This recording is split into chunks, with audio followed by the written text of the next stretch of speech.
बच्चों हम कक्षा 10th की सामाजिक विज्ञान का अध्ययन कर रहे हैं और इसकी पुस्तक है भारत और समकालीन विश्व। इसका प्रथम अध्याय यूरोप में राष्ट्रवाद का उदय। आज हम इसके अभ्यास प्रश्नों को करेंगे। तो बच्चों देखिए, सबसे पहले है निम्नलिखित पर टिप्पणी लिखिए। जुसेपे मैत्सनी, काउंट कैमिली दे कावूर, यूनानी स्वतंत्रता युद्ध और फ्रैंकफर्ट संसद, इन चार पर टिप्पणी लिखनी है। सबसे पहले हम शुरू करते हैं जुसेपे मैत्सनी से। बच्चों ये इटली का एक बहुत ही बड़ा क्रांतिकारी था और मैत्सनी का जन्म 1807 में जेनोवा इटली के अंदर हुआ था और प्रारंभ में इसने एक कार्बोनारी नाम के गुप्त संगठन की सदस्यता ग्रहण कर ली थी। वह इटली का एक क्रांतिकारी था। उसका जन्म 1807 में जेनोवा इटली में हुआ था। वह कार्बोरी नाम के एक गुप्त संगठन का सदस्य बन गया था और जब उसकी उम्र मात्र 24 वर्ष की थी, वो युवावस्था में था, तभी लिगुरिया के अंदर एक क्रांति के कारण उसको उससे बाहर निकाल दिया गया था, बहिष्कृत कर दिया गया था। 24 वर्ष की अवस्था में लिगुरिया में क्रांति करने के लिए उसे देश से बहिष्कृत कर दिया गया था। उसके बाद में उसने दो गुप्त संगठनों की रचना की, दो गुप्त संगठन बनाए, एक यंग इटली और एक यंग यूरोप के नाम से। तत्पश्चात उसने दो भूमिगत संगठनों की स्थापना की, एक यंग इटली और एक यंग यूरोप। यंग इटली जो थी वो उसने मार्सेई में बनाया था और यंग यूरोप जो है वो उसने बर्न में बनाया था। इसके जो ये संगठन थे, इनके अंदर पोलैंड के, फ्रांस के, जर्मनी के और इटली के बहुत सारे क्रांतिकारी युवा जो थे वो इसमें सम्मिलित हुए। कौन से? जो इससे समान विचारधारा के थे, जो मैत्सनी के विचारधारा के थे, जो क्रांतिकारी राष्ट्रवादी विचारधाराओं के लोग थे, वो इसमें शामिल हुए। इसके सदस्य पोलैंड, फ्रांस, इटली और जर्मन राज्यों में समान विचार रखने वाले युवा थे। मैत्सनी का यह विश्वास था कि इटली जो है वो छोटे राज्यों और प्रदेशों के पैबंद के रूप में नहीं रह सकता है। मैत्सनी का विश्वास था कि इटली छोटे राज्यों और प्रदेशों के पैबंदों की तरह नहीं रह सकता है। उसको तो एक एकीकृत गणराज्य के स्वरूप में आना ही होगा और राष्ट्रों के गठबंधन के अंदर उसको शामिल होना होगा। उसे एकीकृत गणराज्य बनाकर राष्ट्रों के गठबंधन से जोड़ना ही था। इस प्रकार से हमने देखा कि मैत्सनी जो था वो इटली का बहुत ही बड़ा एक क्रांतिकारी था। उसके बाद में आता है काउंट कैमिले दे कावूर। ये कावूर के नाम से प्रसिद्ध था और यह इटली के सार्डिनिया पीडमांड जो राज्य था उसका एक प्रमुख मंत्री था। कावूर इटली के सार्डिनिया पीडमांड का प्रमुख मंत्री था और इटली के जो सारे राज्य थे उन सबको एकीकृत करना या एकीकरण करने का जो आंदोलन था उसका नेतृत्व कावूर के द्वारा ही किया गया था। यह ना क्रांतिकारी विचारों का व्यक्ति था और ना गणतंत्र में, जनतंत्र में विश्वास रखने वाला व्यक्ति था। इसने इटली के प्रदेशों को एकीकृत करने वाले आंदोलन का नेतृत्व किया। वह ना तो क्रांतिकारी था और ना ही जनतंत्र में विश्वास रखने वाला था। वो तो जो अन्य अभिजात वर्ग के इटली के जो लोग थे वो सारे के सारे इतावली भाषा की बजाय फ्रेंच भाषा ठीक प्रकार से बोलते थे। वो भी ऐसे ही करता था, फ्रेंच भाषा को ज़्यादा इस्तेमाल करता था। कावूर इतावली अभिजात वर्ग के तमाम अमीर और शिक्षित सदस्यों की तरह इतावली भाषा से कहीं बेहतर फ्रेंच भाषा बोलता था और कावूर ने ही जो इटली की समस्या थी इसको अंतर्राष्ट्रीय समस्या बना दिया था। कावूर ने ही इटली की समस्या को अंतर्राष्ट्रीय समस्या बना दिया था। लेकिन सबसे महत्वपूर्ण कार्य उसने क्या किया? 1859 के अंदर फ्रांस के साथ उसने फ्रांस सार्डिनिया पीडमांड नाम की एक संधि की और फ्रांस की मदद से उसने ऑस्ट्रिया पर आक्रमण कर दिया और 1859 के अंदर उसने ऑस्ट्रियाई बलों को पराजित करके और स्वयं का वहां पर शासन स्थापित कर लिया। उसने 1859 में फ्रांस सार्डिनिया पीडमांड की एक चतुर और कूटनीतिक संधि की, जिससे वह 1859 में फ्रांस की मदद से ऑस्ट्रियाई बलों को हरा पाने में कामयाब हुआ और इस प्रकार से उसने जो उत्तरी इटली के ऊपर ऑस्ट्रियाई बल स्थापित थे उनको उसने भगा दिया और वहां पर एकीकरण की प्रक्रिया उसने प्रारंभ की। तीसरा है यूनानी स्वतंत्रता युद्ध के बारे में टिप्पणी लिखनी है हमको। देखिए 15वीं सदी से ही यूनान ऑटोमन साम्राज्य के अधीन था। 15वीं सदी से ही यूनान ऑटोमन साम्राज्य का हिस्सा था। लेकिन जब यूरोप की राष्ट्रवादी क्रांतिकारी जो गतिविधियों को जब यूनान ने देखा तो उसने भी 1821 के अंदर स्वतंत्रता के लिए संघर्ष प्रारंभ कर दिया। यूरोप की क्रांतिकारी राष्ट्रवादी प्रगति को देखकर यूनानियों का भी 1821 से संघर्ष प्रारंभ हो गया। यूनान से बहुत सारे जो राष्ट्रवादी नेता थे उनको वहां से निर्वासित किया हुआ था। तो पश्चिमी यूरोप के जो देश के लोग थे उनकी उनके प्रति बहुत सहानुभूति थी। वो इसलिए थी कि वो यूनान की जो प्राचीन संस्कृति है उससे वो भली भांति परिचित थे। यूनान से निर्वासित कर दिए गए राष्ट्रवादियों के साथ पश्चिमी यूरोप के अनेक लोगों का जो प्राचीन यूनानी संस्कृति से सहानुभूति रखते थे उनका समर्थन मिला। इसके अलावा कवियों और कलाकारों ने भी उनका समर्थन किया और कवि और कलाकार यूनान को यूरोप की संस्कृति का पालना भी कहते थे और मुस्लिम साम्राज्य के खिलाफ उन्होंने यूनानियों के पक्ष में जनमत संग्रह भी किया था। कवियों और कलाकारों ने यूनान को यूरोपीय सभ्यता का पालना बताकर प्रशंसा की और मुस्लिम साम्राज्य के विरुद्ध यूनान के संघर्ष के लिए जनमत भी जुटाया था। और अंततः 1832 के अंदर कुस्तुनतुनिया की संधि के द्वारा यूनान एक नया राष्ट्र के रूप में स्थापित हो गया और अंततः 1832 की कुस्तुनतुनिया संधि से यूनान एक स्वतंत्र राष्ट्र बन गया। अब देखिए फ्रैंकफर्ट संसद। फ्रैंकफर्ट संसद क्या है? जर्मनी के जो युवा मध्यम वर्गीय शिक्षित लोग थे वो जर्मनी को राष्ट्र राज्य बनाना चाहते थे और राष्ट्र राज्य के साथ साथ वो वहां संविधान की स्थापना भी कराना चाहते थे।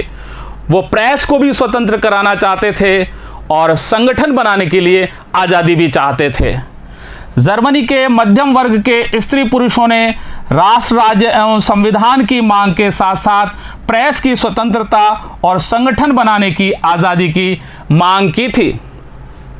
इसके लिए जर्मनी के जो राजनीतिक संगठन के लोग थे उन्होंने फ्रैंकफर्ट के अंदर एक संसद का निर्माण करने के लिए वहां पर प्रतिनिधियों का चुनाव करवाया और इस प्रकार से 831 प्रतिनिधि चुने गए। इसके लिए जर्मनी के राजनीतिक संगठनों ने जर्मन नेशनल असेंबली के लिए यानी वहां की संसद के पक्ष में मतदान को लेकर फ्रैंकफर्ट शहर में मतदान किया और 18 मई 1848 को ये जो चुने गए 831 प्रतिनिधि थे वो फ्रैंकफर्ट के अंदर आए क्योंकि वहां पर सेंट पॉल चर्च के अंदर संसद का अधिवेशन प्रारंभ होना था। 18 मई 1848 को 831 निर्वाचित प्रतिनिधियों ने फ्रैंकफर्ट संसद में जो कि सेंट पॉल चर्च में आयोजित हुई अपना स्थान ग्रहण किया। सबसे पहले इन्होंने वहां के संविधान का प्रारूप तैयार किया। उन्होंने जर्मन राष्ट्र के लिए एक संविधान का प्रारूप तैयार किया और उसके बाद में उन्होंने राष्ट्र की अध्यक्षता के लिए प्रशा के राजा का चुनाव किया कि इनको हम राष्ट्र का अध्यक्ष बनाएंगे। लेकिन प्रशा के राजा ने उस ताज को पहनने से अस्वीकार कर दिया। क्यों? क्योंकि वो संसद के जो खिलाफ राजा थे उनके वो पक्ष में था। राष्ट्र की अध्यक्षता प्रशा के राजा फ्रेडरिक विल्हेम चतुर्थ को करने के लिए उसे ताज पहनाने की कोशिश की गई, जिसे उसने अस्वीकार कर उन राजाओं का साथ दिया जो इस निर्वाचित सभा के विरोधी थे। और इस संसद के जो चुन करके कुलीन वर्ग के लोग आए थे वो सेना के विरोधी थे और जो मध्यम वर्ग के लोग आए थे उन्होंने कारीगरों और मजदूरों की जो मांग थी उसका विरोध कर दिया था। इस प्रकार से संसद के अंदर पूरी की पूरी गड़बड़ हो गई और राजशाही और सेना ने मिलकर इस संसद को भंग कर दिया। इस संसद में कुलीनों ने सेना का और मध्यम वर्ग ने मजदूरों और कारीगरों की मांग का विरोध किया।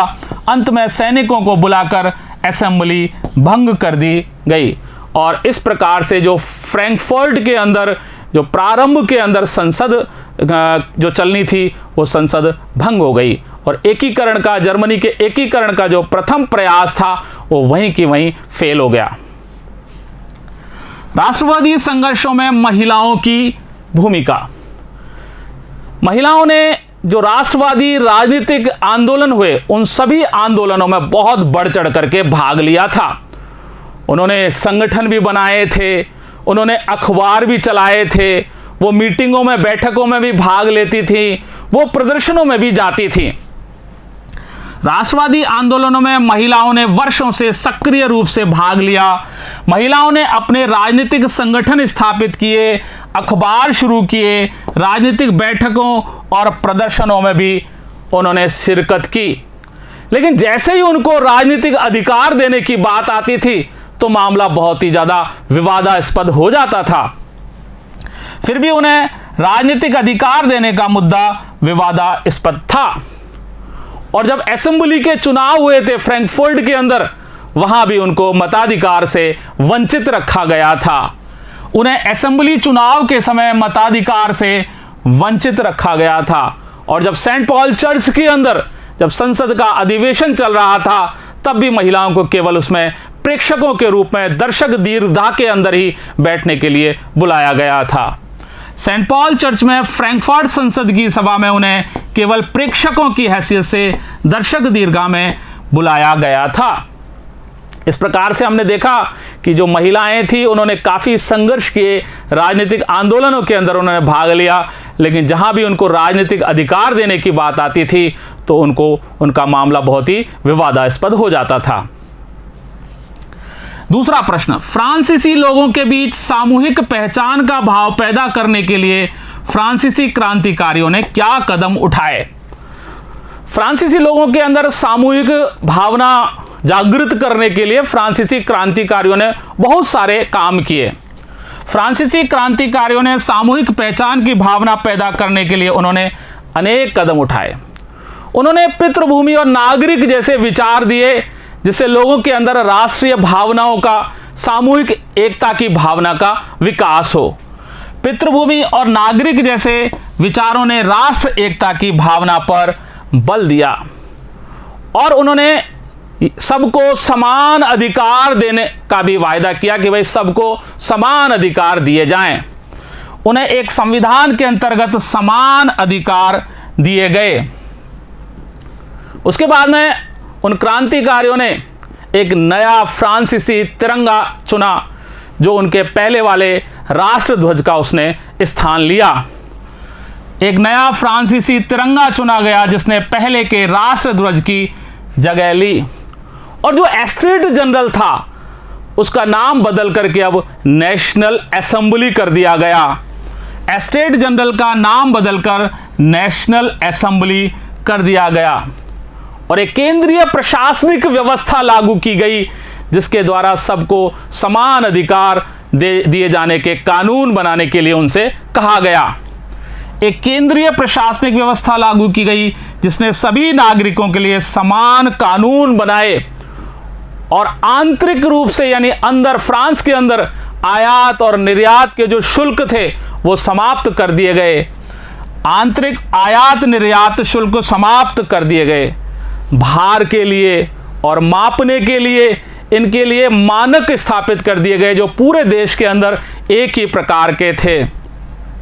भार तथा नापने की एक समान व्यवस्था लागू की गई और जो क्षेत्रीय बोलियां थी उन क्षेत्रीय बोलियों को हतोत्साहित किया गया और पेरिस के अंदर फ्रेंच भाषा में ही लिखा और पढ़ा जाने लगा। फ्रेंच वहां की एक तरह से राष्ट्रीय भाषा बन गई थी। क्षेत्रीय बोलियों को हतोत्साहित कर पेरिस में फ्रेंच को ही बोला और लिखा जाने लगा। यही राष्ट्र की साझा भाषा बन गई थी। इस प्रकार से जो क्रांतिकारी थे उन्होंने देश के अंदर पूरे फ्रांस के अंदर सामूहिक एकता की भावना लाने के लिए इस प्रकार के कई कार्य किए। मारियान और जर्मेनिया कौन थे? जिस तरह उन्हें चित्रित किया गया उसका क्या महत्व था? देखिए बच्चों, किसी शासक को तो चित्रों के द्वारा या मूर्तियों के द्वारा अभिव्यक्त किया जा सकता है, लेकिन राष्ट्र की अभिव्यक्ति कैसे करें? तो इसके लिए कलाकारों ने एक नया रास्ता निकाला और उन्होंने राष्ट्र का मानवीकरण कर दिया, यानी उसको मानव रूप में ला दिया। और मानव रूप में कैसे लाए? उन्होंने राष्ट्र को एक नारी के रूप में चित्रित कर दिया और इस प्रकार से नारी की छवि राष्ट्र का रूपक बन गई।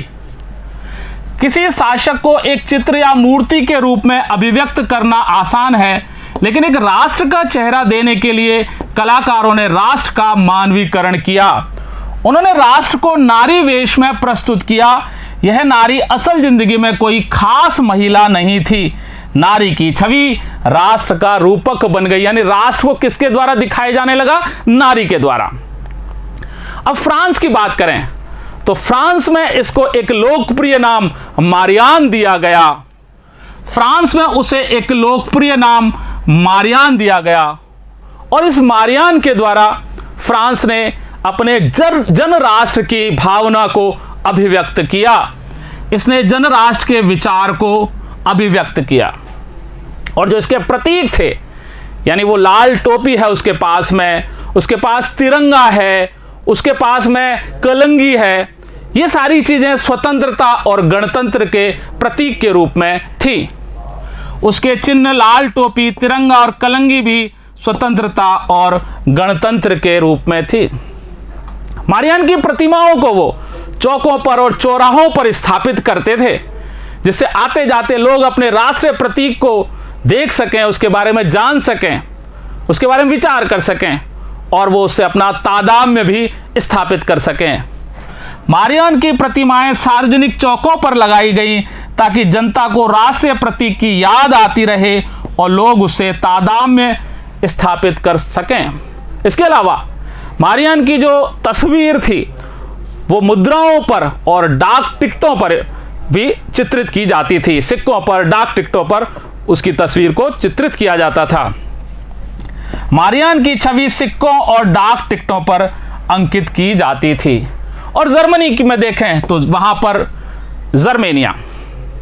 जर्मनी में जर्मेनिया राष्ट्र का रूपक बन गई थी और उसके मुकुट के अंदर जो जर्मनी के बलूत वृक्ष के पत्तियों को लगाया जाता था, क्योंकि जर्मन बलूत जो था वो वीरता का प्रतीक था। जर्मनी में जर्मेनिया राष्ट्र का रूपक बन गई। जर्मेनिया बलूत वृक्ष के पत्तों का मुकुट पहनती है क्योंकि जर्मनी बलूत वीरता का प्रतीक है।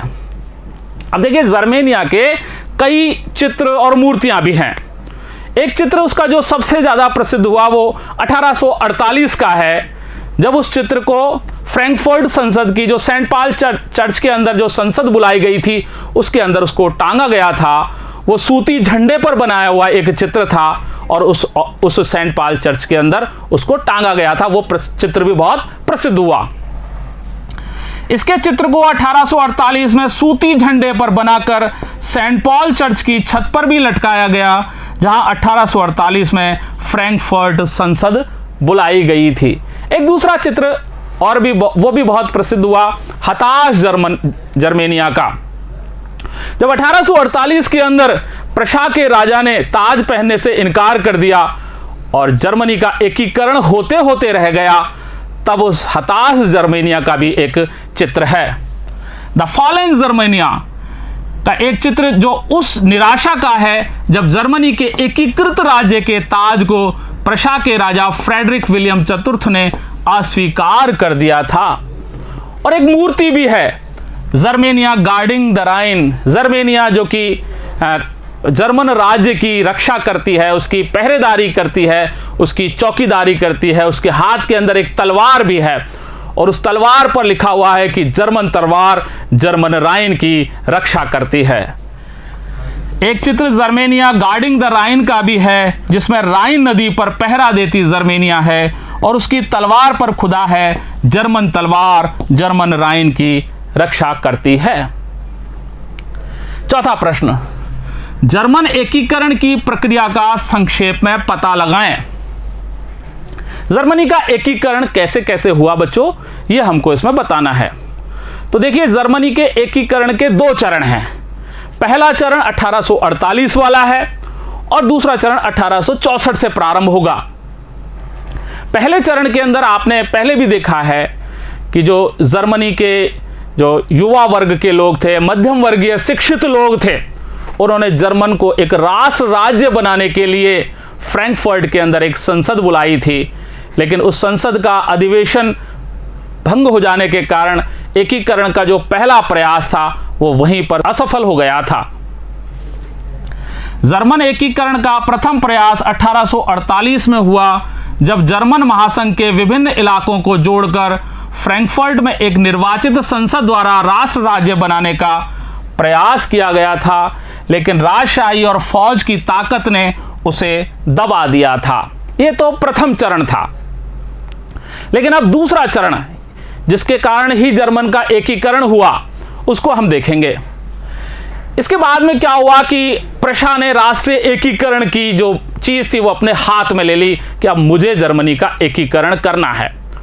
और इसका मुख्य कार्य किसने किया? जो प्रशा का प्रमुख मंत्री था ओटोमन बिस्मार्क, उसने इसका काम अपने हाथ में लिया। इसके बाद प्रशा ने राष्ट्रीय एकीकरण के आंदोलन का नेतृत्व संभाल लिया और प्रशा का प्रमुख मंत्री ओटोमन बिस्मार्क इस प्रक्रिया का जनक था।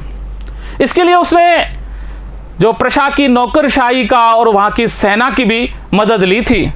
बिस्मार्क ने इसके लिए सेना और नौकरशाही की भी मदद ली। 7 वर्षों के दौरान उसने डेनमार्क से 1864 में, ऑस्ट्रिया से 1866 में और फ्रांस से 1871 से 3 युद्ध किए, जिनमें प्रशा की जीत हुई। अब देखिए, ऑस्ट्रिया जो था वो सदैव से ही जर्मनी के एकीकरण का विरोधी था, क्योंकि अगर जर्मनी का एकीकरण होता है तो ऑस्ट्रिया को वहां से बाहर निकलना पड़ता है। तो वो तो सदैव से ही जर्मनी के एकीकरण का विरोधी था। और फ्रांस भी कभी भी जर्मनी का वर्चस्व नहीं देखना चाहता था। इस प्रकार से ये दोनों ही जर्मनी के लिए बहुत एक दुश्मन थे। ऑस्ट्रिया सदैव से ही जर्मन एकीकरण का विरोधी था।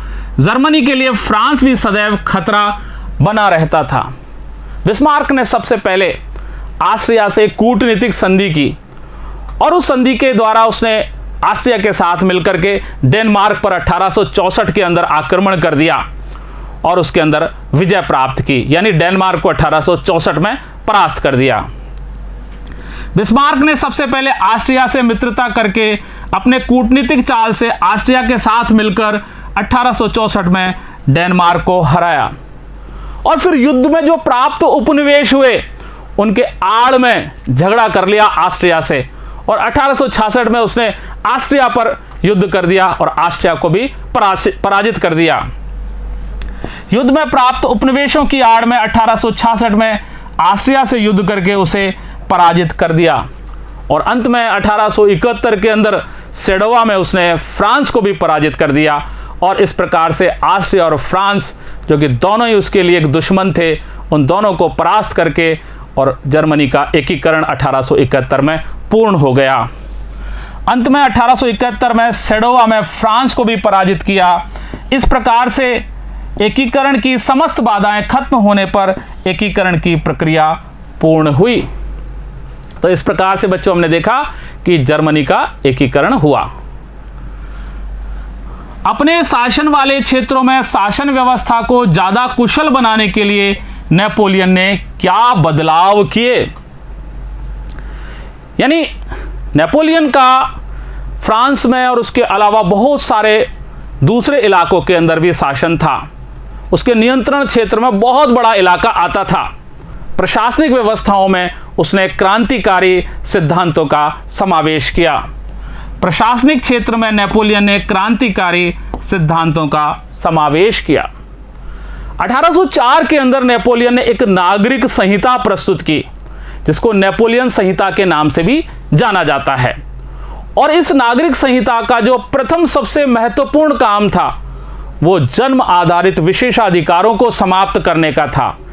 यानी जो अब तक शासकों को और चर्च के पादरियों को जो जन्म के आधार पर विशेषाधिकार मिले हुए थे, उन सब विशेषाधिकारों को समाप्त कर दिया था। 1804 में नेपोलियन ने एक नागरिक संहिता प्रस्तुत की, जिसे नेपोलियन संहिता के नाम से जाना जाता है। उसने सर्वप्रथम जन्म पर आधारित विशेषाधिकार समाप्त कर दिए और कानून के समक्ष सबकी बराबरी, यानी कानून की नजर में सब बराबर हैं, लेकिन संपत्ति के अधिकार को उसने संरक्षित रखा। कानून के समक्ष बराबरी और संपत्ति के अधिकार को सुरक्षित बनाया गया। उसने अपने नियंत्रण के जितने भी क्षेत्र थे, सभी क्षेत्रों पर जो प्रशासनिक व्यवस्था है, उस प्रशासनिक व्यवस्था का विभाजन करके उसको काफी सरल बना दिया था। उसने अपने नियंत्रण के सभी क्षेत्रों में प्रशासनिक व्यवस्था का विभाजन कर उसे सरल बना दिया था और सामंती व्यवस्था को समाप्त कर दिया और किसानों के भूदासत्व और जागीरदारी जो शुल्क थे उनका भी समापन कर दिया। सामंती व्यवस्था को खत्म कर किसानों को भूदासत्व और जागीरदारी शुल्कों से भी उसने मुक्ति दिलाई। और जो कारीगरों के शहरों के अंदर श्रेणी संघ बने हुए थे, उन श्रेणी संघों पर जो नियंत्रण था, उन नियंत्रणों को भी उसने समाप्त कर दिया। शहरों में भी कारीगरों के श्रेणी संघों के नियंत्रण को उसने हटा दिया और जो यातायात और संचार की व्यवस्थाएं हैं, उन व्यवस्थाओं को उसने सुचारू बनाया, उनको ठीक प्रकार से किया। यातायात और संचार व्यवस्थाओं को उसने सुधार दिया और इन सब का परिणाम यह हुआ कि जो किसान थे, कारीगर थे, मजदूर थे, व्यापारी थे, जो लघु उद्योगपति थे, उन सब ने एक आज़ादी का आनंद लिया। उनको ऐसे लगा कि जैसे हम आज़ाद हो गए हैं। किसानों, कारीगरों, मजदूरों और नए उद्योगपतियों ने इस नई आज़ादी को चखा। और देखिए, सब जगह एक जैसे कानून हो गए, एक जैसी मुद्रा हो गई, नाप और भार के तोल भी जो हैं वो भी मानक हो गए। तो उसके बाद में वस्तुओं के और पैसों के आवागमन में बहुत ज़्यादा सहूलियत हो गई। यानी एक स्थान से दूसरे स्थान पर जाने के लिए ना तो मुद्रा की कोई दिक्कत आती थी, न कानून की कोई समस्या थी, न नाप और भार की कोई समस्या थी। सब जगह एक जैसा मामला हो गया, तो व्यापारियों को बहुत ज़्यादा सहूलियत हो गई। एक समान कानून, एक ही राष्ट्रीय मुद्रा और मानक भार और नाप होने से व्यापारियों को वस्तुओं और पूंजी के आवागमन में सहूलियत हुई। इस प्रकार से बच्चों, हमने आज 5 प्रश्नों को पूरा किया है और शेष बाकी के जो 5 प्रश्न हैं उनको हम अगले भाग में पूरा करेंगे। और इसी के साथ हम विराम लेते हैं। धन्यवाद।